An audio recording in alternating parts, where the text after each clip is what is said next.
पवित्र श्रीमद् भागवत गीता, पवित्र चारों वेद, पवित्र कुरान शरीफ, पवित्र बाइबल, पवित्र गुरु ग्रंथ साहिब, पवित्र कबीर साहिब की वाणी में छुपे हुए गूढ़ रहस्य अर्थात तत्व को जानने के लिए कृपया अवश्य सुनिए जगत गुरु तत्वदर्शी संत रामपाल जी महाराज के मंगल प्रवचन।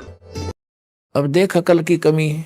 एक तरफ तो कंस ने वह आकाशवाणी साची मान ली कि 8वां पुत्र होगा तेरी बहन का, तेरी मौत उसके हाथों है। ये तो अटल मान ली उसने सच्ची होगी। फिर जो सच्ची मानी तो उसने फिर उसको बदलने के तरीके अपनी सोच से अपनाए, अज्ञानियों की सलाह से। वहीं से रथ को वापस मोड़ लाया और उनको दोनों को मारने लगा। अब अपनी मौत तो इतनी प्यारी और बहन और बनोई की मौत उसने कुछ भी ना समझी, अकल के हीन ने। तब उसकी बहन कहने लगी, भाई मुझे मारे ना। क्यों? बहन भाई का लगाव न्यारा ही होता है। भले ही वो इस बात को सोच रहा था, फिर भी बहन की इस पुकार को पर उसने जोर देना पड़ा। कुछ रजा मालिक की थी कि तू ऐसा कर, हमें मारा मत, हमने यहां नजरबंद कर ले दोनों को, जितनी भी संतान होगी हम तुझे दे देंगे, तो जो चाह वो कर लिए भाई। तो उसने सोच ली ठीक है 8वीं तक तो मार दूंगा, 8वीं के बाद होगा इनके भाग की। उसने यहां तक सोच ली तो उनको रख लिया। चल बहन को मारने का भी पाप बच गया। फिर लगा नवजात शिशुओं को मारने, दुष्ट ने 7 मार लिए और 8वें को मारने लगा। वो आकाश में उड़कर चली गई, जबकि लड़का कहा था वह लड़की थी। बुद्धि फिर भी ना काम करी। तो कहने का भाव यह है कि उसने अपने स्तर से अपनी किस्मत को चेंज करने के लिए, आयु बढ़ाने के लिए सारे यत्न कर लिए, और वो की वो हुई जो आकाशवाणी ने कहा था। तो क्या अकल थी उसमें? एक तरफ तो आकाशवाणी को फाइनल मान रहा है कि ऐसा होगा ही होगा, जब होगा तो ठीक है हाथ खड़े कर देना। अगर मैं दुष्ट हूं, मुझे शायद मैंने भी कभी उस बच्चे को मारा होगा, आज अपना बदला ले लेगा, 8वीं संतान कौन सी आज हो जाएगी, तो इस करके जी लेना चाहिए था। और वो मर्या भी और पाप और इकट्ठे कर लिए। जब उसको ये पता चला ना कि आकाशवाणी फेर होगी, काल के तो ये काम है, पाप का घड़ा भरुआ है वो। जब श्री कृष्ण जी का जन्म हुआ जेल में, और उसे लेकर उसका पिता दूसरे स्थान पर अपने मित्र के यहाँ छोड़ आया, वहां से नवजात उत्पन्न लड़की को वापस लाकर वहां रख दिया। तब आकाशवाणी हुई कि तेरे मारने वाला पैदा हो चुका है, लेकिन जेल से बाहर। अब उसने सोचा भी आसपास के नगर के जितने भी उसके राज्य में नवजात शिशु थे, 1 दिन का, 2 दिन का, 10 दिन का, महीने के, 6 महीने के, साल के, 2 वर्ष के, 5 वर्ष तक के बालकों को सबको मरवा दिया दुष्ट ने, एक अपनी जान बचाने के लिए। ये है अकल के कमजोर, अकलहीन, ये है अकल लूने। पाप का घड़ा भर लिया और मर के मान्या, मृत्यु हुई जो की तो जो बोला गया था। तो जब तक हम इसका समाधान, जैसे कोई धनी बनने के लिए जब तक किस्मत को बदलने का समाधान हम अपने तरीके से अपनाएंगे, वो हानि ही हानि होगी, लाभ नहीं हो सकता।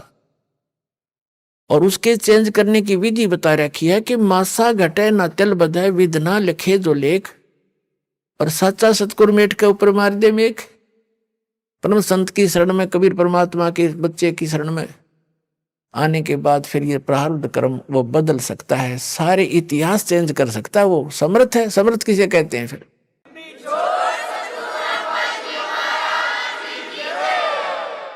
अपने आत्मा परमेश्वर हमें याद दिलाते हैं कि तुम यहां के वासी नहीं हो, और वो परमात्मा स्वयं ही चलकर आते हैं, हमें यथार्थ ज्ञान बताते हैं। जैसे अब आप जी सत्संग में आते हैं, महीने, 2 महीने, 10, 15 दिन, 4 महीने में तकरीबन सभी आ लेते हैं। तो अन्य व्यक्ति तो ये सोचते हैं कि ये कितना हानि करते हैं, किराया लगता है, काम छोड़कर जाते हैं।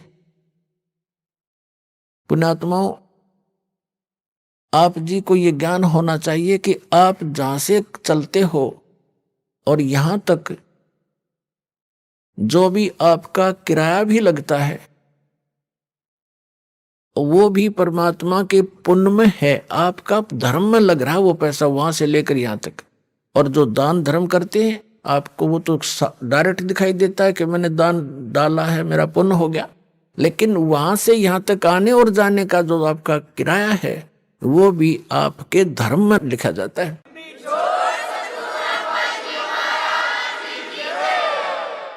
अब बगैर ज्ञान के हम ऐसे उलझे रहते हैं, अपने आप धनी बनने के लिए 100 तरीके अपनाते रहते हैं। परमात्मा कबीर जी कहते हैं, कल्पे कारण कौन है कर सेवा निकाम, मन इच्छा फल देऊंगा जो पड़े मेरे ते काम। कि मेरे सतर का जो भगवान के सतर का तेरा कोई ऐसे कार्य आवेगा, कोई आपत्ति आवेगी, तो फिर कहता है तू चिंता ना करना, तेरा मन इच्छा फल दूंगा तुझे, परंतु रहना पड़ेगा तूने मेरी मर्यादा में। भगत की कैसी मर्यादा है? भगत और जगत का आपस में मतभेद सदा से रहा है। इसका कारण क्या है?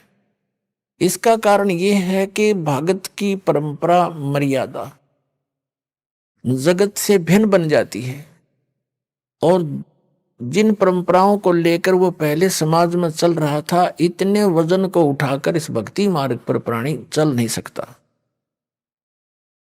जैसे कोई यात्री है, यात्रा कर रहा है, वो पहले ही सोच लेता है आवश्यक वस्तुएं ही लेकर साथ चलूं, अधिक गठड़ी उठाने सफर नहीं कर पाऊंगा, उसको अंडरस्टूड होता है, तो ज्यादा नहीं बांधता, एक थैला छोटा सा काख में टांगा, आवश्यक वस्तु डाली और सफर पर चल पड़ता है। जो भक्त बन गया वो परमात्मा के मिलने वाले मार्ग पर चल पड़ा, और जो भक्त नहीं बना वो वहीं बैठा अपने घर पे, वो उस वस्तु को प्राप्त नहीं कर सकता। तो उसकी मर्यादाएं कुछ अन्य हैं, उनसे हटकर हम अपने सीमित करके सफर पर चल सकते हैं। तो इस प्रकार जगत और भगत की आपस में मतभेद बना रहता है कि ये तो ऐसे भी नहीं करते, ये त्योहार भी ना मनाते, ये तो दहेज भी ना देते, ये लेते भी को नहीं है। तो इस तरह के हम नहीं कर सकते, क्योंकि हमें ज्ञान हो गया कि आज हम किसी से लेते हैं, कल देना पड़ेगा।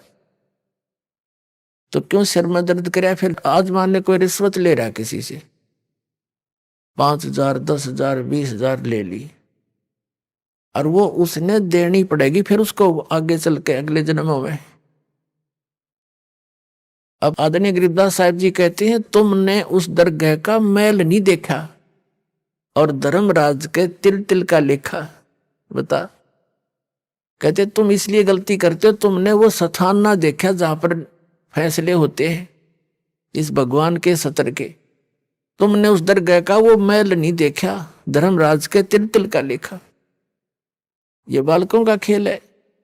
एक तिल यानी एक जरा सी भी कोई आपकी वस्तु है, आपस में वो लेन देन किसी भी जन्म में हो, चाहे 1000 जन्म के बाद हो, आपकी वो पूरी करनी पड़ेगी। आज कोई रिश्वत ले रहा है, अगले जन्म में वो दामाद बनकर लेगा उसका, और पैसा ले जाएगा, और फिर मृत्यु हो जाए मन माने, वो पैसा भी गया, लड़की दूसरी जगह ब्याहनी पड़ेगी। तो टूट गया कहर उसके ऊपर। और भी 100 समस्या हमारे सामने जितनी भी आपदाएं आती हैं, ये पिछले संस्कारों से हैं। इसको समझने के लिए एक उदाहरण है। हम इतने गिर चुके हैं, इतना सतर गिर गया हमारा, हमने सिर्फ ये संसारिक भौतिक सुख दिखाई देते हैं, नथिंग एल्स। और इनके पाने के लिए, यहाँ की सुख की फोकट महिमा बनाने के लिए हम कुछ भी आगा पीछा नहीं देखते। एक व्यक्ति का विवाह हुआ, एक पुत्र उत्पन्न हुआ, उसकी पत्नी की मृत्यु होगी। उसने दूसरी शादी की, 10-12 वर्ष के बाद दूसरा पुत्र हो गया, वो स्वयं भी मर गया, उसकी पत्नी भी मृत्यु को प्राप्त होगी। अब बड़े लड़के का विवाह हो चुका था, छोटा अभी बालक था, 10-12 वर्ष का, 13 वर्ष का। तो क्या हुआ, वो छोटे वाला बीमार पड़ गया। बीमार हो गया तो उन्होंने कुछ थोड़ा बहुत ट्रीटमेंट करवाया। फिर किसी ने बताया कि इसको वहां ले जाओ, हफ्ता 10 दिन वहां रखना पड़ेगा, कितने पैसे लगेंगे, 500 रुपये का खर्चा होगा। उस समय 500 रुपये आज के 5 लाख से भी ज्यादा समझ लो। तो उन्होंने विचार किया ये मृत्यु को तो निकट है, ये मर जा तो बढ़िया, सारी संपत्ति इसकी हमारे नाम आवेगी, काम आवेगी। यानी 10-15 एकड़ जमीन थी उसकी, उसके हिस्से की। उस लालच में उन्होंने केस स्कीम बनाई, एक डॉक्टर से बात करी, वैद्य से, कि वैद्य जी तो ऐसे ऐसे कर दे, ये बीमार तो है ही, किसी को पता भी नहीं चलेगा। वो भी लालच में डूब गया, उसने 100 रुपये लिया, जैसे भी लिया, और उसको विष दे दिया बच्चे को, वो मर गया।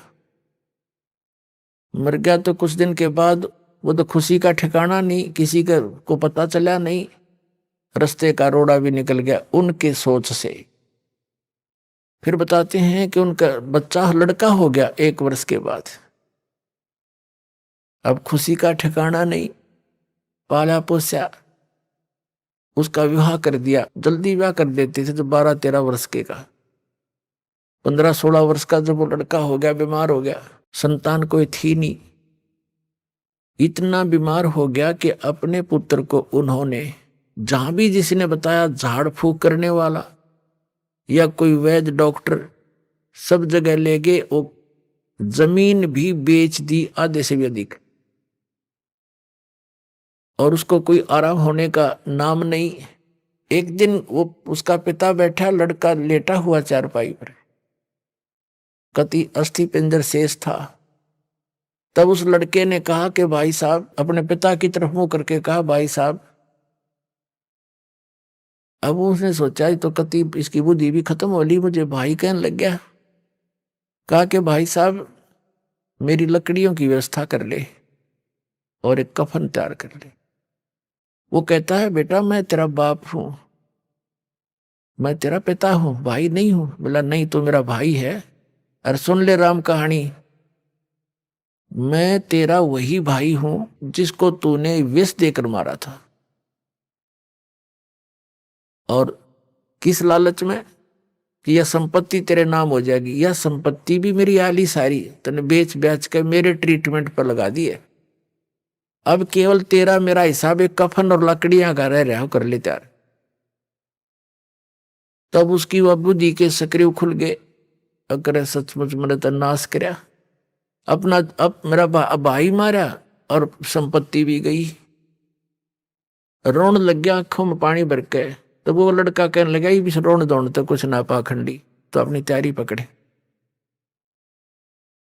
अब उसने उस समय विवेक आया कि भाई ठीक है, जैसा इस नीच ने करया मेरे तागा आगी, इबोर तो संतान मेरा हो को नहीं, इकलौता पुत्र सा तू मरेगा, मेरा तो वंश नष्ट हो गया। जिसा मुझे मैंने किया ठीक मिला मुझे तो।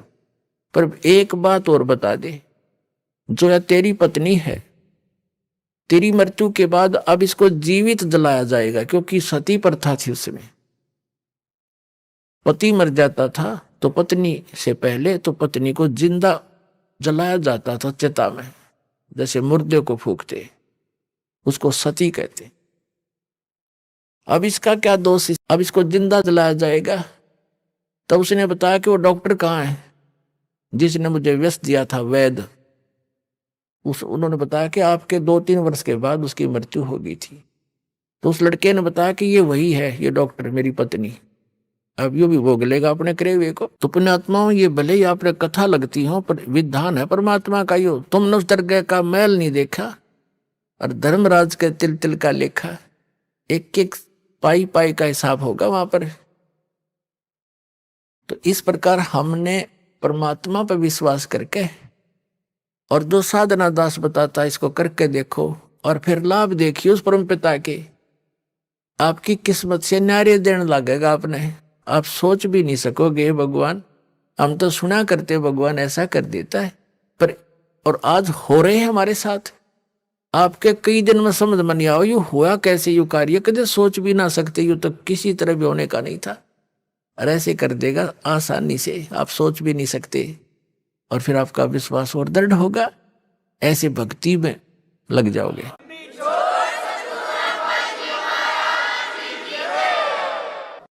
जैसे परमात्मा ने एक एग्जाम्पल दिया, खुद मालिक ने आकर, कुल धनी ने, कबीर भगवान ने, कबीर परमेश्वर काशी में एक धानक बनकर रहा। अब परमात्मा का विधान है कि वो स्वयंभू है, उसकी लीला में लिखा है, वो उसके गुणों में लिखा है, और वो सतलोक से, सचखंड से, जहां भी वो रहता है, हम उसको किसी भी नाम से उस स्थान को पुकारते हैं। अमरलोक कहो, सतलोक कहो, उसको ध्रुवलोक कहो, तो वहां से रहता है वो परमात्मा। नर आकार है, राजा के समान वहां बैठा है, सिर पे मुकुट है, सिर पे छत्र है, सफेद वस्त्र है, सफेद कलर है, सफेद ही उसका प्रकाश निकल रहा है उनके शरीर से। करोड़ सूर्य मिला दे, करोड़ चंद्रमा एक रोमकूप की इतनी शोभा है। और वहां सफेद पृथ्वी है, वो सफेद, जैसे यहाँ की पृथ्वी का कितना बालू रेत जैसा रंग है, लाल लाल गेरुआ सा, कहीं पर काली मिट्टी है, तो वहां का सभी मिट्टी बहुत चमकीली है, सफेद है, उपजाऊ गणी है। उस सतलोक ऐसा स्थान है, एक पृथ्वी है। और ये नकली जितने भी सतलोक के गुणगांव हैं, सचखंड बतावे हैं, ये राधा स्वामी पंथ, जय गुरुदेव पंथ, बिहानी जनोद वाला पंथ, ठाकुर वाला पंथ, किसी ने देख ले, कबीर पंथियों को देख लो, इस दास के अतिरिक्त कोरी उआ बाई बकरे, और जय गुरुदेव पंथ, और ये सच्चा सौदा सरसा वालों का, और जगमाल वाली वाला पंथ, ये सभी वहां कहते हैं वहां तो प्रकाश ही प्रकाश है, चेतन प्रकाश है। और मुक्त जीव वहां जाकर उसमें मिल जाती, लीन हो जाती है, बस जाकर बूंद समुद्र में।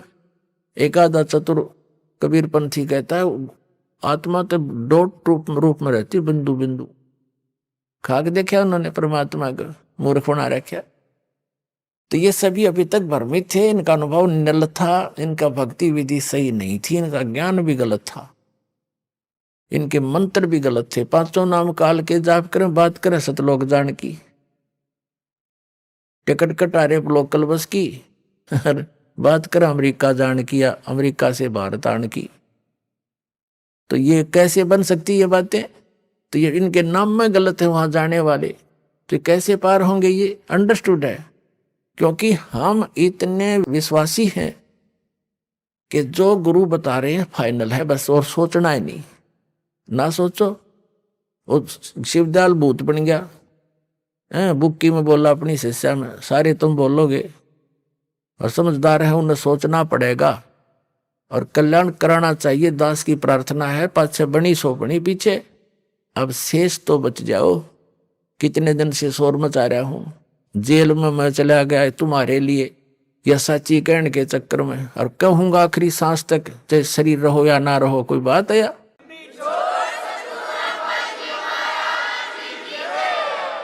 असंग जन्म हो गया हमने धक्के खात्या ने, के बिरान माटी और हमसे मुझसे नहीं देखी जाती, क्योंकि दास को वो ज्ञान भगवान ने दे दिया। मुझे कोई दूसरा नजर नहीं आता, पूरी पृथ्वी अपनी सी दिखे है, सब अपने बहन भाई दिखे, क्योंकि हम सतलोक से आए हुए। यहाँ काल ने हमें मूर्ख बनाकर आपस में लड़ा बिड़ा रखा है, हमारे साथ आपस में ये मनमुटाव रखता है। घर घर में कड़ा करवा रखी इसने, सास बहू की बनती ना, नंद बहू का लट्ठम लट्ठा, बाप बेटे का झगड़ा, पड़ोसी गेल झगड़ा, छोटे से बंटवारे पे, किसी काम पे सारा दिन टेंशन ग्रत रखना, इनको दुखी सताना, दुखी करना उस काल का कर्तव्य है, उसका परम धर्म बन गया है कि ये भगवान के बच्चे हैं, इतना सताए दूं और वो भी दुख पाता रहेगा हमें दुखी देखकर। लेकिन परमात्मा के सामने विकल्प यही है कि वो अपना ज्ञान देकर, अपने में आपकी आस्था दृढ़ कर सच्ची भक्ति करा के ही आपको यहां से ले जा सकता है।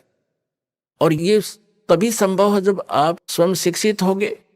तो अब शिक्षित करना पड़े आपको परमात्मा ने, और शिक्षित करके अब जितने भी संत थे, पंथ थे, धर्म मजहब थे, उनके सदग्रंथ भी विद्यमान हमारे पास, और उनका अनुभव वर्तमान के जितने भी कलियुगी संत महंत हैं, आचार्य शंकराचार्य हैं, किसी भी धर्म पंथ के, वो क्या हमें बता रहे हैं ये आपको मालूम है। और सदग्रंथ दास दिखा रहा है कि ये बताते निराकार भगवान को किसी से बात कर लो, चाहे हिंदू है, चाहे मुसलमान, सिख या ईसाई है, कहते परमात्मा तो निरंकार है, वो तो निराकार है, वो तो प्रकाश ही प्रकाश है। ऐसी सुनी सुनाई दंत कथा से पवित्र बाइबल आपको दिखा दिया दास ने, उसमें लिखा है परमात्मा ने मनुष्यों को अपने जैसा बनाया, नर और नारी करके उनकी सृष्टि की, तो भगवान निराकार है। पूछ कर देखो किसी भी ईसाई धर्म के पवित्र आत्मा से कि परमात्मा कैसा है, वो कहेगा गॉड इज फॉर्मलेस, परमात्मा निराकार है। तो क्या खाक पड़ा उन्होंने पवित्र बाइबल को, फिर बाइबल को वो फाइनल मानते हैं। तो बाइबल में तो साकार लिखा परमात्मा, मनुष्य दृश्य है। ऐसे ही वेदों के पढ़ने वाले भगवान को निराकार बताते, और वेदों में स्पष्ट लिखा है कि परमात्मा मनुष्य दृश्य है, राजा की तरह बैठा है, वहां से गति करके आता, भक्तों से मिलता है, उपदेश देता है, और कवि की तरह प्रक्रिया करता है, कवियों की तरह जगह जगह जाकर लोकोक्तियों के माध्यम से, दोहों के माध्यम से, शब्दावली के माध्यम से, शब्दों के माध्यम से अपना ज्ञान प्रचार करता, उपदेश देता है।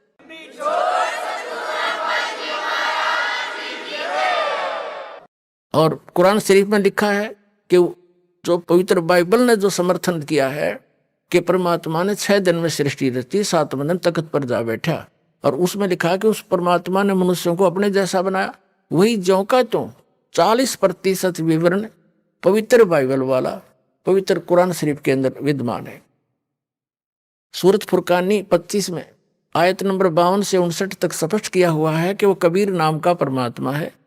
और कुरान शरीफ के ज्ञान देने वाला अल्लाह कहता है अपने पैगंबर हजरत मोहम्मद को कि आप इन काफिरों की बातों में मत आना, वो कबीर सुप्रीम पावर है, वो कबीर अल्लाह है, वो सर्वशक्तिमान है, सब कुछ कर सकता है, और इस वही है जिसने सबकी रचना करी, वो अपने बंधों के गुनाहों से खूब परिचित है। वो कबीर परमात्मा आपके पाप भी नाश कर सकता है, आपके कर्म के, और वो वही है जिसने 6 दिन में सृष्टि रची, वो कबीर नाम है उसका। और 7वें दिन तख्त पर जा विराजा, उसकी खबर किसी बा खबर से पूछ देखो, जब तख्त पर जा बैठा निराकार कितना हो गया हो।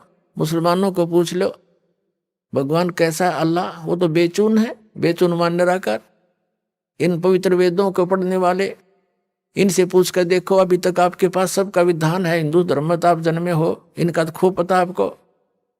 ये भी कहते हो परमात्मा निराकार है, और आपने दास ने उन्हीं के अनुवाद को आपके सरोवर कर दिया, इन अंग्रेजों का कराया हुआ अनुवाद, इंजीनियरों का, इन आर्य समाजियों का आर्य निराकार बताएं, और खुद अनुवाद कर रहे हैं। भगवान राजा के समान देखा जाता है, वहां से गति करके आता है, भक्तों से मिलता है, उपदेश देता है, कवि की तरह घूमता है, और फिर भी निराकार बताओ। सबकी बुद्धि घुमा रखी काल ने।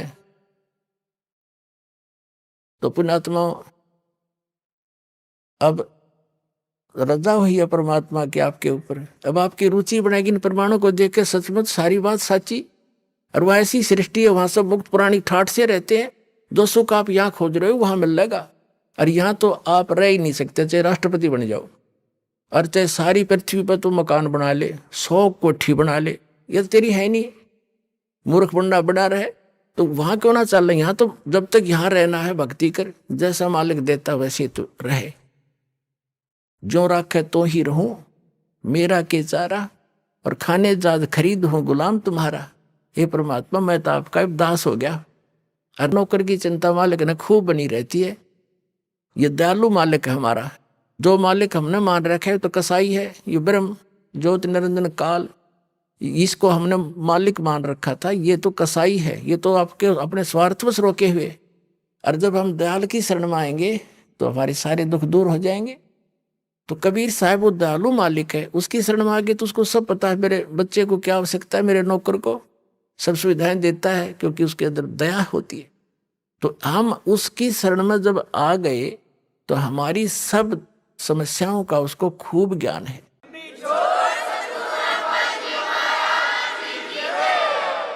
हम जो मांगेंगे और आवश्यक होगा वो दाता अवश्य देगा आपको। और हम मांगेंगे बकवाद, क्योंकि भक्ति के मार्ग में चल रहा व्यक्ति को एक पत्थर ठा के सिर पर फिर धरन लगे, उन्हें क्या कहेंगे, मूर्ख, इन्हें पटके चल आगे ने।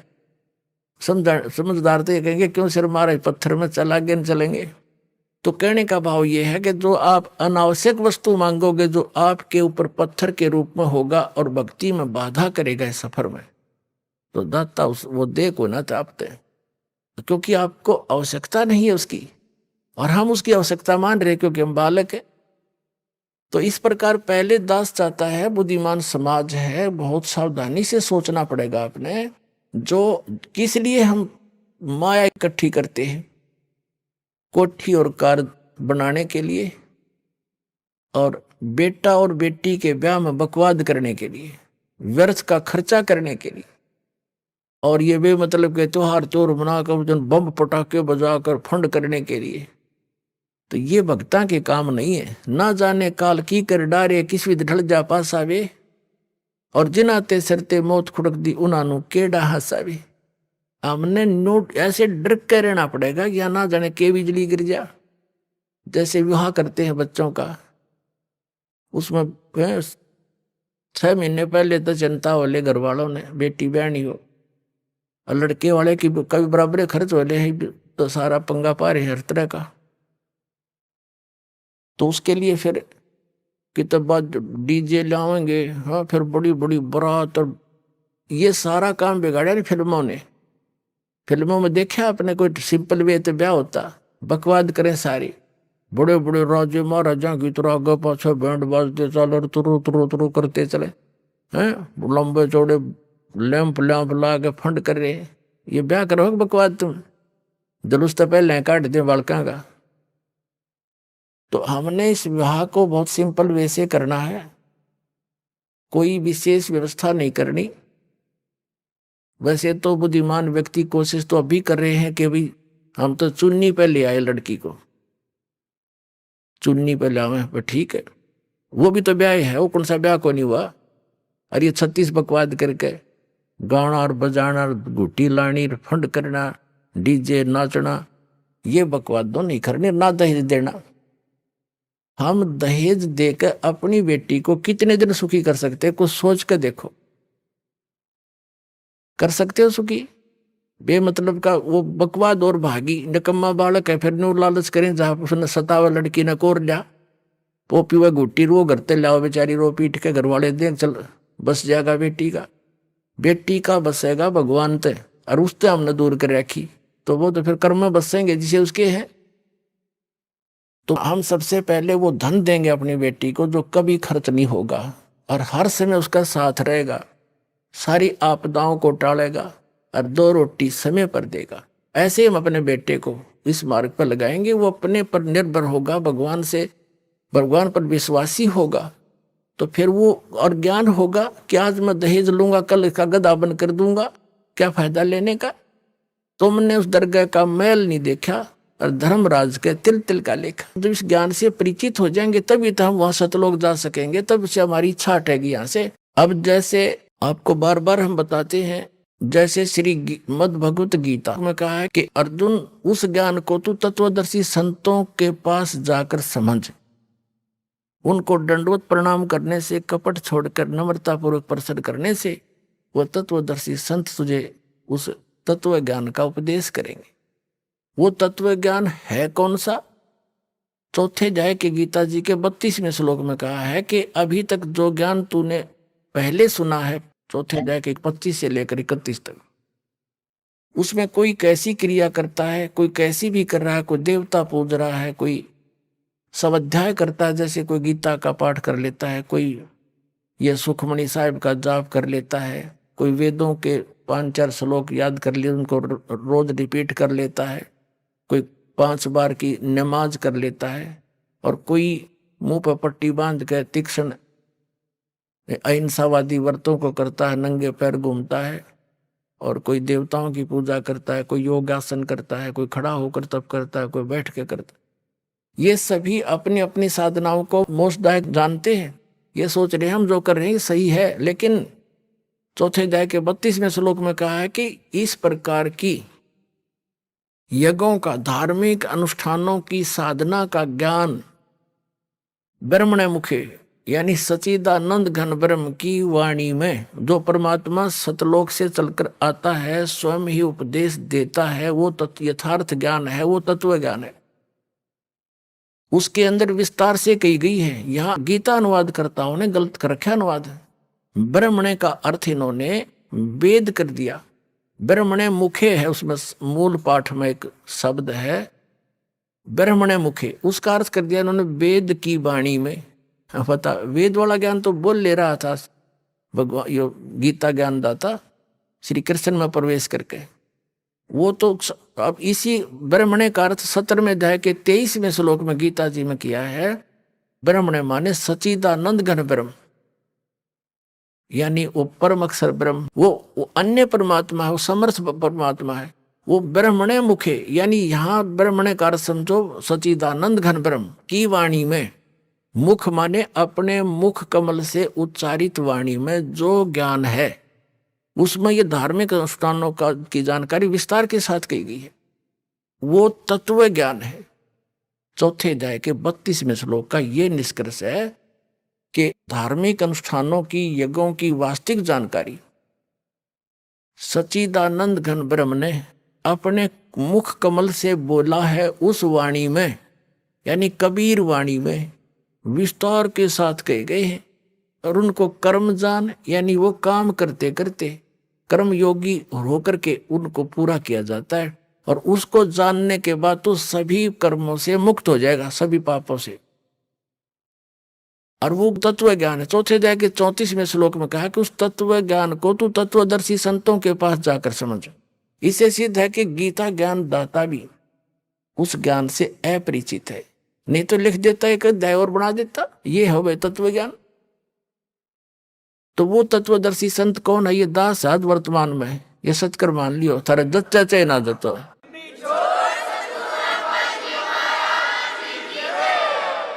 और उनको दंडवत प्रणाम करने से पूरी गीता जी में केवल उस संत को ही दंडवत प्रणाम का प्रावधान बताया है।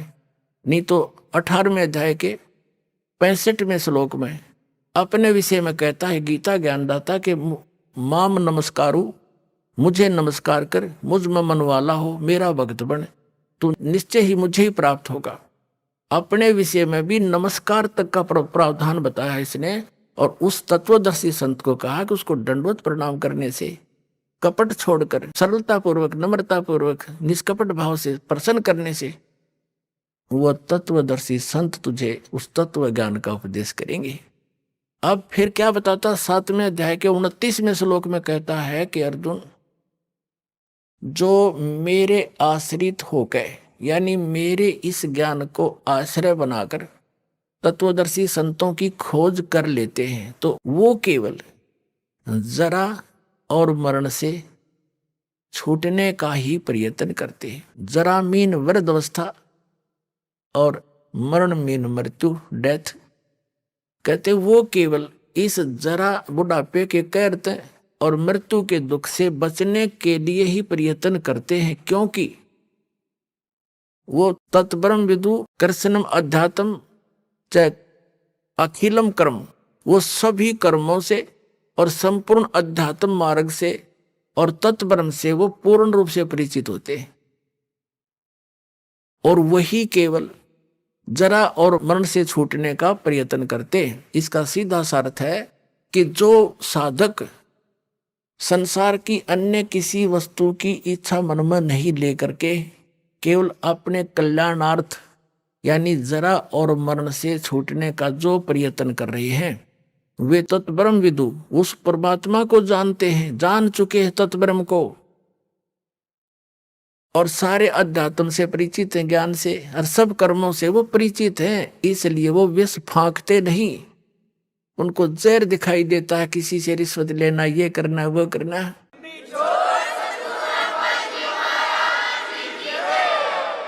जैसे किर का जहर का रंग होरी हो, कहो कौन तिस खावे राम रंग होरी हो।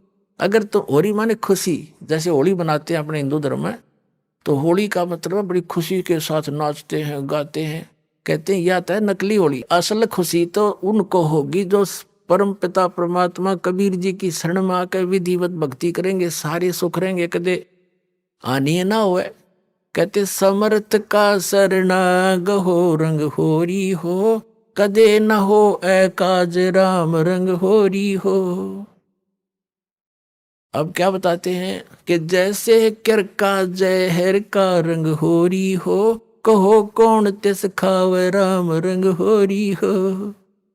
जिसने परमात्मा की शरण में रहना है और राम रंग की होली खेलनी है, यानी सदा सुखी रहना यहां भी और सतलोक जाकर, तो वो जैसे किरका जहर का कहीं पर विष का कण गिरा हो छोटा सा भी, और आपको पता है कि ये विष है, उस अधिक तो दूर की बात है, विष को खाना उस कण को भी नहीं खाएगा, उठाएगा वहां से और ऐसी जगह पृथ्वी में दबा कर आएगा किसी के और का हाथ ना लग जा, और हाथ धोएगा मिट्टी से, कदे इसका अंश मेरा ना छू जा किता है।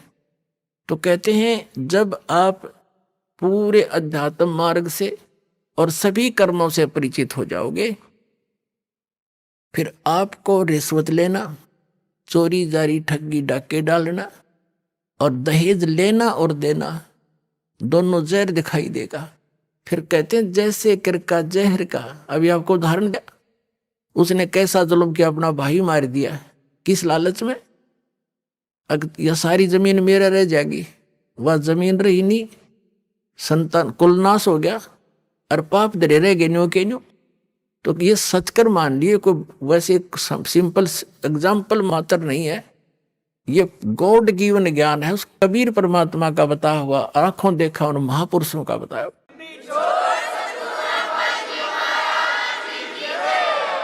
ये कोई डूम बाट के गीत ना समझना। बहुत युगों से आप दुख पा रहे हो और इसी काल के झंझट में उलझ पुलझ कर यही मर जाते हो। तो क्या बताते हैं, जैसे किरका जहर का, एक भी किसी का पाई भी लेना, बिल्कुल आपको विष दिखाई देगा। फिर कौन खाओगा उस विष को, कि तुमने उस दरगाह का मैल नहीं देखा और धर्मराज के तिल तिल का देखा। हर पाई पाई का हिसाब होगा वहां पर। तो इसमें तो बहुत बड़ा बखेड़ा बन जाएगा आपके लिए। तो बुद्धिमान व्यक्ति फिर उसका निकट नहीं जा सकता। अबोध बालक जहर चाहे सारा खा जा, लेकिन ज्ञान होने के बाद व्यक्ति विष का निकट नहीं जाता। तो जब तक आप अबोध थे, खाते रहे विष, मरते रहे, गधे कुत्ते बनते रहे, ये विष है, ऐसे संकट भोगने पड़ते हैं अपने को। और जब बुद्धिमान हो गए वो तो इसका निकट भी ना आते। जैसे भक्ति के मार्ग में बहुत ही सीमित सामान लेकर चलना चाहिए। एक समय ये परमात्मा स्वयं आकर के भक्ति दृढ़ करते हैं कबीर परमेश्वर जी। एक समय ये कहीं प्रकट हो गए थे, वहां रह रहे थे एक संत रूप में। उनके शिष्य हुए एक रंका, एक बंका, एक उनकी लड़की थी, उसका नाम था वंका। और उसी समय उन्हीं के पैरल हुए श्री नामदेव जी, जो छिपा जाति में उनका जन्म था, बड़े महापुरुष हुए। तो पुण्यात्माओं, जैसे हम अन्य संतों के चमत्कार देखकर, उनसे हुई कुछ आध्यात्मिक लीलाओं को देखकर हम उनको परम संत मानकर वहीं तक सीमित हो गए, फिर उनकी समाधि पूजन लग गए यादगारों को। अब वो संत बचपन से ऐसे लीला होती थी उनसे, और उनके इतिहास में लिखा है कि छोटे ही बचपन में से ही उनके ऐसे ऐसे भगवान की तरफ से बहुत से उनके बेनिफिट मिले। तो वो पिछले जन्म के पुण्यकर्मी प्राणी थे, पार हुए नहीं वो, फिर दोबारा आगे जन्म लेकर। तो उनकी बचपन से ही वो भक्ति की जो चमत्कार थी, वो चिंगारियां फट रही थी। कुछ दिन में डिस्चार्ज हो जाती, खत्म हो जाती वो, कुछ दिनों के बाद फिर वो चले जाते ऐसे ही अपना कर्म बिगाड़ कर। उन्हीं में से ये एक नामदेव जी थे। बचपन से ही उनकी पिछले संस्कारों से, पुण्यों से बहुत से ऐसे लाभ हुए। एक बार विठल भगवान की पूजा करते हैं महाराष्ट्र के अंदर। तो विठल भगवान की एक मूर्ति बना रखी होती है, विष्णु है विठल, वैसे विष्णु को विठल मानते हैं, विठल विष्णु जी के अवतार थे। उनकी मूर्ति बनाकर पूजा करते हैं, उनको भोग लगाते हैं और पीछे आप भोजन करते हैं। तो एक बार नामदेव जी के छोटे से थे, उनके पिता ने कहा, बेटा हमने कहीं बाहर जाना है, कई दिन माना पड़ेगा, तुम भगवान को भोग लगाना ठाकुर जी को, और पीछे दूध पीना। पहले भगवान को भोग लगाना ठाकुर जी को, विठल जी को, और फिर पीछे ग्रहण करना, अन्यथा पाप लगेगा। बच्चे का बहुत जल्दी असर होता है इन बातों का। माता पिता चले गए, पहले से पैदल जाते थे, पैदल आते थे, 3 दिन जाने में, 1 दिन वहां रुक के 3 दिन आने में लग गए, जैसे भी 1 हफ्ते में आए। अगले दिन नामदेव जी ने नहा धोकर दूध का कटोरा भर के और विठल भगवान की मूर्ति का आगे रख के, जैसे माता पिता करते थे, पर्दा लगा के खड़ा हो गया, भगवान भोग लगा लो, भगवान भोग लगा लो। थोड़ी देर में पर्दा उठाया, जो का दो रखा कटोरा, नहीं दूध लगाया, नहीं पिया। अब उसके माता पिता क्या करते थे, कटोरा रख के ऐसे करते थे, विठल भगवान दूध पी लो, पर्दा लगा देते थे। एक आलीसी में मूर्ति रखी थी, उसका पर्दा ला रखा था, और थोड़ी देर में उठा के अपने आप सारे दूध में मिला के और पी लेते थे।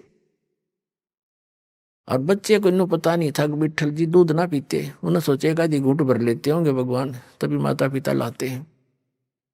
उन्हें देखा भगवान ने तो दूध ना पिया, उस दिन भी फिर खुद भी रोटी ना खाई। भगवान आप भोग नहीं लगाओगे तो मैं भी नहीं खाऊंगा, आदेश है मेरे पिताजी का। अगले दिन फिर रख दिया दूसरा भर के, उस दिन भी ना पिया, रोटी नामदेव जी ने भी नहीं खाई।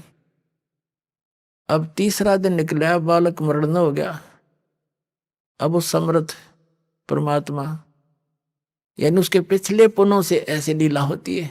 आए दाता उस विठल वाली मूर्ति का आगे बैठ गए, छोटे से बन के, और नामदेव ने कहा भगवान जब तक भोग नहीं लगा लोगे तेरा दास टूक टूक ना तोड़े, मरूं चाहे जीऊं, मैं तो बेशक मर जाऊं। तभी आस्था देखी भगत की, भगवान ना आके और दूध पी गया, चढ़ चढ़ पूरा कटोरा पी गए। रामदेव कूदता फिरे, आज राजी हुए मेरे भगवान।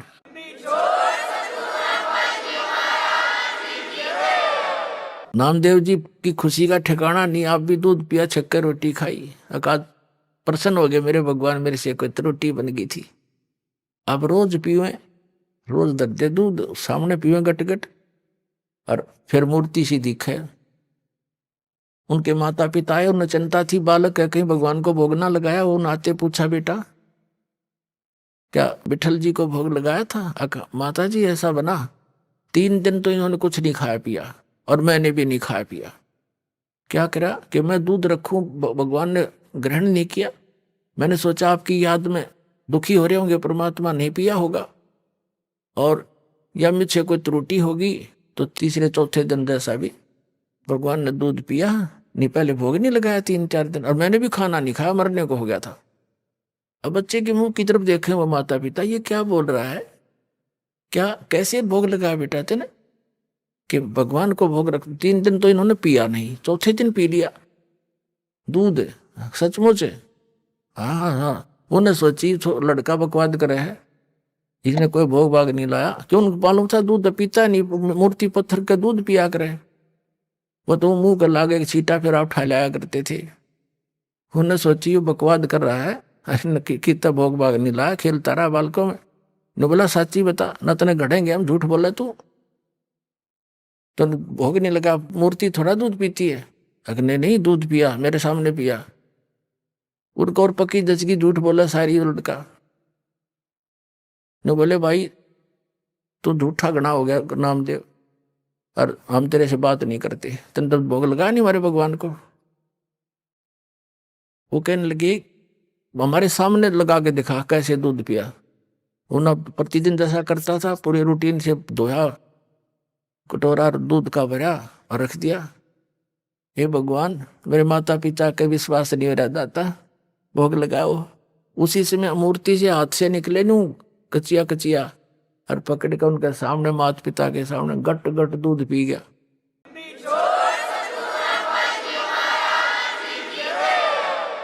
तब उसके माता पिता ने सारे गांव में बता दी, नगर में, कि विठल जी ने दूध पिया मेरे बेटे से, दूध पिया मेरे बेटे से। ये और गांव का जच्चे ना वो लागे कहने बकवाद करता है, पाखंड करता है, तो है झूठा कपटी, क्यों पाखंड फैला रहा है, मूर्ति कभी दूध पीती है।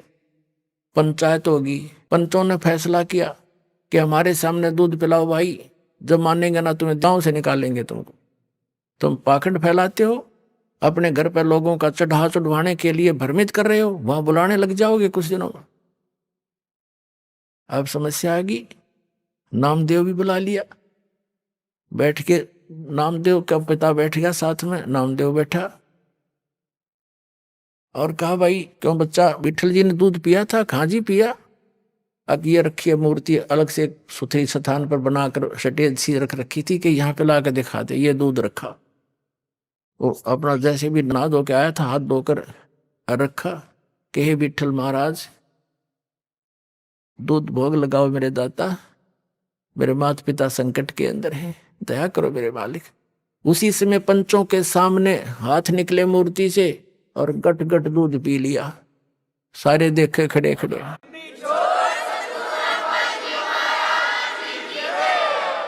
अब इस चमत्कार को देख कर भी नामदेव जी की इतनी महिमा होगी, आसपास के क्षेत्र में पूज्य होगी। और ये अब वो क्या करते थे, कुछ थोड़े से बड़े हुए, किसी से नाम लिया, ओम नाम का जाप करते थे। फिर परमात्मा मिलते हैं आकर ऐसी पुण्यात्माओं को, जैसे उनका विधान है, वो नेक आत्माओं को मिलते हैं, अच्छी आत्माओं को मिलते हैं, दृढ़ भक्तों को। तो कबीर साहब उनसे मिले, ज्ञान दिया कि ऐसे ऐसे भाई ओम नाम का जाप तुम कर रहे हो गुरु से लेकर के, ये तो ऐसे ऐसे सारी सतिथि बता दी, और इससे आगे एक और मंत्र है जो दास देगा और उससे मोक्ष होगा। ये तो असंग जन्म हो गए, जन्मते मरते। और ये छोटे मोटे जो लीला हुई है ना, ये तेरे पिछले पुण्यों से हुई है। आगे चार्जर ठीक नहीं है, पीछे बैटरी चार्ज थी, तब तक यह काम कर रही है। सारा समझाया उनको, जैसे भी उस भाषा में। तो नामदेव जी ने नाम ले लिया, किससे? उस संत से जो स्वयं मालिक गुप्त रूप से रहा करते थे। अब नाम भी ले लेते हम, लेकिन वो पुरानी जो साधनाएं हैं, जो क्रियाएं मन में समारी हैं, वो भी साथ करते रहते। आइए अब हम उन श्रद्धालुओं के अनुभव जानते हैं जो जगत गुरु तत्वदर्शी संत रामपाल जी महाराज जी से दीक्षा प्राप्त कर चुके हैं तथा उनके द्वारा बताए गए भक्ति मार्ग पर चल रहे हैं। नमस्कार सर। नमस्कार सर। सर क्या नाम है आपका? रोहित कुमार जी। रोहित जी आप कहाँ से हैं? रामगढ़ झारखंड से। रोहित जी, संत रामपाल जी महाराज से नाम दीक्षा आपने कब ली? 15 नवंबर 2013 को। संत रामपाल जी महाराज से नाम दीक्षा लेने से पहले क्या आप कोई भक्ति साधना भी करते थे? जी करता था, वही जो परंपरा से जो रूढ़िवादी चलते आ रहा था, देवी देवताओं की पूजा पाठ, भूत भैरव की, यही सब करते थे सर। जैसे पहले हम लोग थे तो समझिए कि हम लोग इंसान मानव नहीं थे, हम लोग राक्षस स्वभाव के इंसान थे, व्यक्ति थे। हम लोग जो भी पहले भक्ति या साधना करते थे या जो भी पूजा पाठ करते थे, उसमें हम लोग का मुख्य आहार होता था, पूजा जैसे समापन होता था उसके बाद मांस खाना, शराब पीना। और हम लोग का यहाँ परंपरा है कि जैसे कोई भी त्यौहार हो या कुछ खुशी का माहौल हो तो यहाँ पे बलि करके और उसका मांस खाना, पार्टी चलाना, बलि प्रथा चल रहा था। और इसी तरह से हम लोग कर भी रहे थे, जो हम लोग का परंपरा चलते आ रहा था उसी के हिसाब से हम लोग भी करते आ रहे थे। हम लोगों को कोई पता था नहीं, जो भी देखा था वही करते आ रहा था जी। तो फिर संत रामपाल जी महाराज जी की शरण में आप कैसे आए?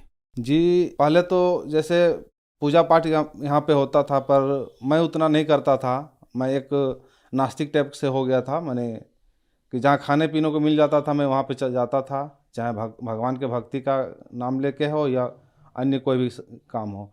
लेकिन एक मेरा साथी था जो हम लोग पहले कभी साथ हुआ करते थे, उसके माध्यम से हम संत रामपाल जी महाराज जी के शरण में गए। संत रामपाल जी महाराज से नाम दीक्षा लेने के बाद क्या आपको लाभ भी मिले? जी सबसे पहले तो ये लाभ हुआ कि सर पहले हम मानव नहीं थे, भले हम लोग शरीर मानव का था पर गुण हम लोगों के बीच में मानव का नहीं था। हम लोग पूरी तरह से राक्षसी आहार करते थे, राक्षसी भोजन करते थे और मांस और वही शराब का हम लोग का सेवन होता था। आपको विश्वास नहीं लगेगा सर, हम शराब बहुत ज़्यादा पीते थे। हम प्राइवेट कंपनी में जॉब करते थे, वहाँ पे 2 शिफ्ट ड्यूटी चलता था, नाइट और डे।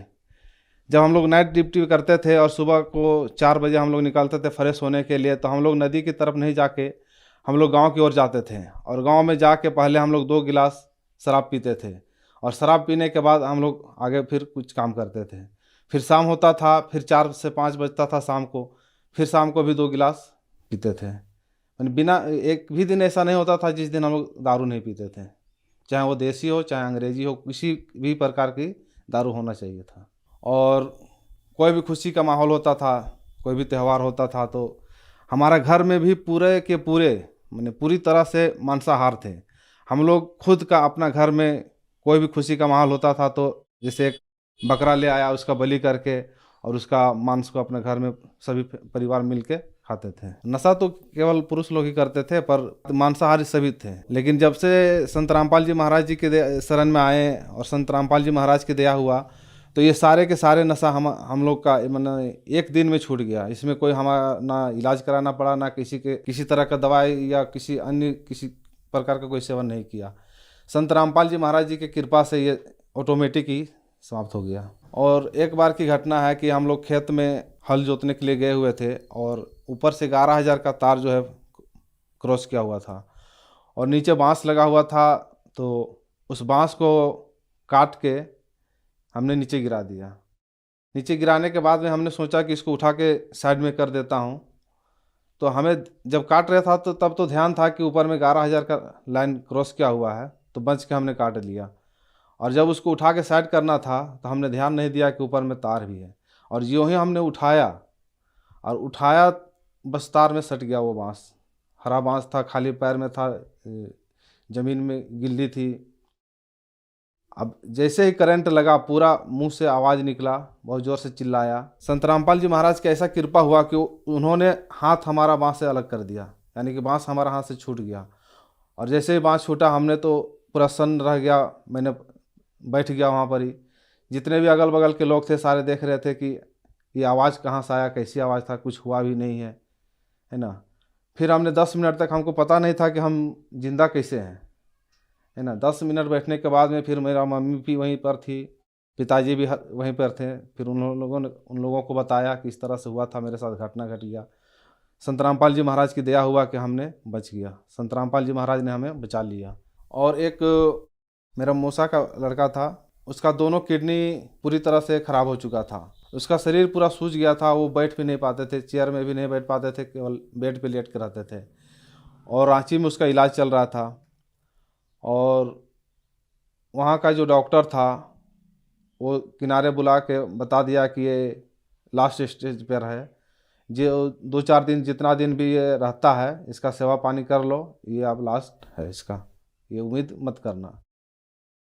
उसके दोनों किडनी में ख़राब हो गए थे और शरीर पूरा सूज चुका था। उन्हें देखने से भी आदमी को भय लगता था, पूरा डरावनी जैसा शरीर हो गया था उसका। फिर उन्होंने जब सभी जगह से उसको कोई इलाज नहीं मिला, फिर डॉक्टर जवाब दे दिए, तो फिर वो आए हमारे घर पे। तो भैया ने उसको एक बार बताया था कि इस तरह से अगर दिक्कत है तो आप संत रामपाल जी महाराज के शरण में आ जाइएगा, तो परमात्मा की दया से कुछ राहत आपको मिल सकता है। तो उस समय बरवाला घटना हुआ था, तो उस समय कहीं पर सारे सेंटर बंद थे और झारखंड में भी कोई सेंटर खुला नहीं था। तो भैया ने बताया कि आप संत रामपाल जी महाराज को दंडवत प्रणाम करके और संकल्प कर लो कि जिस दिन नामदान केंद्र जब खुल जाएगा झारखंड में, तो आप नाम उपदेश ले लेंगे। तो फिर जब संकल्प कर लिया उन्होंने, संत रामपाल जी महाराज को दंडवत प्रणाम करके उनसे प्रार्थना किया और संकल्प किया, उसके कुछ ही दिन बाद, मतलब कि 1 सप्ताह में वो बैठने उठने लग गया। आराम से बैठ जाता था, उठ जाता था। और धीरे धीरे इस तरह से होते होते लगभग 2-3 महीने में उसके अंदर पूरी तरह से सुधार हो गया। उसका शरीर जो सूजा हुआ था वो ख़त्म हो गया और वो धीरे धीरे ठीक होने लग गया। और वो लड़का अभी उस समय 8 क्लास में पढ़ रहा था, अभी वो इंटर फाइनल कर चुका है और अभी पूरी तरह से वो स्वच्छ है, किसी भी तरह से कोई भी दिक्कत नहीं है। और जब संत रामपाल जी महाराज का जो नामदान केंद्र खुला था झारखंड में सबसे पहले, तो सबसे पहले नाम उपदेश उन्होंने लिया, पूरा परिवार लिया। उसकी रिपोर्ट भी आप देख सकते हैं, उसका रिपोर्ट सारा है, आपको दिखाता हूँ। और मेरे पिताजी थे, पिताजी को खांसी होता था और खांसी के बाद उसको थूकने से खून आता था, ब्लड आता था। और हम लोगों ने बहुत सारे हॉस्पिटलों में दिखाया, बड़े बड़े हॉस्पिटलों में दिखाया, लेकिन उसका बीमारी का कुछ पता नहीं चल पाता था। वो हम लोग देखते थे तो लगता था कि इसको टीबी की बीमारी है, टीबी की बीमारी में ही ब्लड आता है थूकने पे, लेकिन टीबी का बीमारी था नहीं। हम लोग इलाज कराते कराते थक गए। उस समय हम लोग जुड़े भी नहीं थे, केवल हम लोगों को संत रामपाल जी महाराज जी का बुक मिला हुआ था और उसका भैया अध्ययन कर रहे थे उन्हीं को कुछ उसके बारे में जानकारी थी। तो जब हम लोग परेशान थे तो भैया ने जिनसे किताब लिया था उनसे पूछा कि इस तरह से मेरे पिताजी को दिक्कत है, परेशानी है, और वो 6-7 महीने से मैंने लगातार बीमारी चल रहे थे, कोई उसका दवा काम नहीं कर रहा था, तो उसका शरीर पूरा सूख चुका था। ऐसा लग रहा था कि ये अब नहीं बच पाएंगे। लेकिन जब भैया ने उनसे पूछा तो उन्होंने बताया कि आप संत रामपाल जी महाराज से एक बार प्रणाम करके उनसे प्रार्थना कर लो और संकल्प कर लो कि अगर पिताजी ठीक हो जाते हैं तो हम आपके शरण में आएंगे। तो भैया ने फिर उसी समय संत रामपाल जी महाराज का जो बुक में फ़ोटो होता है उस वहाँ पे प्रणाम किया। उस समय पता नहीं था कि दंडवत प्रणाम कैसे होता है या कैसे करते हैं लोग, वो नहीं था। लेकिन जैसे हम लोग पहले प्रणाम करते थे, अपने हिसाब से उनको प्रणाम करने के बाद में संकल्प किया कि हमारे पिताजी का बीमारी ठीक हो जाएगा तो हम लोगों ने पूरा परिवार नाम उपदेश लेंगे। इतना कहने के बाद ही कुछ दिनों के बाद ही एक छोटा सा डॉक्टर जो गांव में होते हैं, उस टाइप के डॉक्टर से केवल 10 या 15 रुपया का दवा लिया था मात्र, और उसी दवा को खाने के बाद उसको उल्टी आया, और इतना खतरनाक उल्टी आया कि देखने के बाद तो हम लोग डर गए कि अब ये नहीं बचेगा। और जितना भी उसका अंदर का कचरा था वो सारा निकल गया। उसके बाद से संत रामपाल जी महाराज की दया से वो पूरी तरह से ठीक है और वो अभी स्वच्छ है पूरी तरह से, कोई भी उसको अभी दिक्कत परेशानी नहीं है।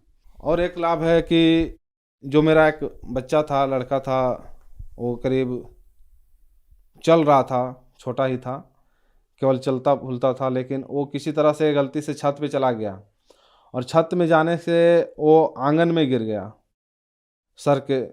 सर उसका नीचे हो गया और वो पूरी तरह से आंगन में गिर गया। आंगन में पूरी तरह से पक्का किया हुआ है। अब उतनी ऊपर से गिरने के बाद भी वो बच्चा कुछ मिनट के लिए तो वो सुन्न रह गया, लेकिन 2-4 मिनट के बाद ही संत रामपाल जी महाराज से फिर प्रार्थना करके उसको प्रणाम करवाया गया। प्रणाम करके फिर संत रामपाल जी महाराज से प्रार्थना करने के बाद ही फिर वो लड़का होश में आ गया और पूरी तरह से ठीक हुआ। उसको कहीं डॉक्टर के यहाँ भी कुछ नहीं, 1 रुपया का दवा भी नहीं करवाना पड़ा। सर, संत रामपाल जी महाराज से नाम दीक्षा लेने के बाद आपको बहुत अद्भुत लाभ मिले।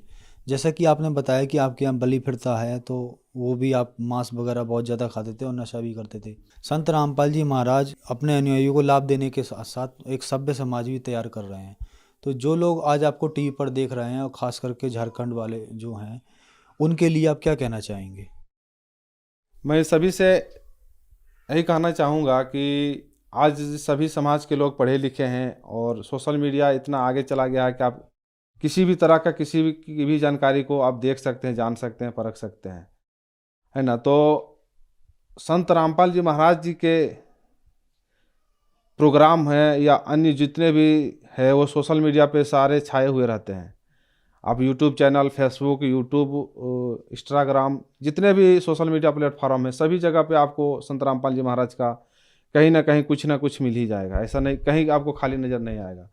तो आप कहीं से भी उनके नंबर पे आप संपर्क करके आप उनसे जुड़ सकते हैं, उनका जो ज्ञान है उसको जान सकते हैं, और उनका जो उद्देश्य है स्वच्छ समाज को तैयार करना, बुराइयों को दूर करना, ये सारे आप जान के और संत रामपाल जी महाराज से जुड़ सकते हैं।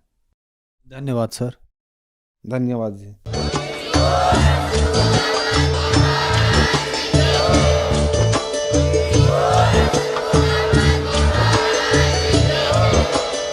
आप सुन रहे थे जगत गुरु तत्वदर्शी संत रामपाल जी महाराज जी के मंगल प्रवचन। अधिक जानकारी के लिए विजिट कीजिए हमारी वेबसाइट www.jagatgururampalji.org। संत रामपाल जी महाराज जी के शुभ आशीर्वाद से पूरे विश्व भर में 500 से भी ज्यादा नाम दीक्षा केंद्र हैं, जिन पर संत रामपाल जी महाराज जी द्वारा ऑनलाइन निशुल्क नाम दीक्षा दी जा रही है। अपने नजदीकी नाम दीक्षा केंद्र का पता करने के लिए संपर्क करें 8222880541।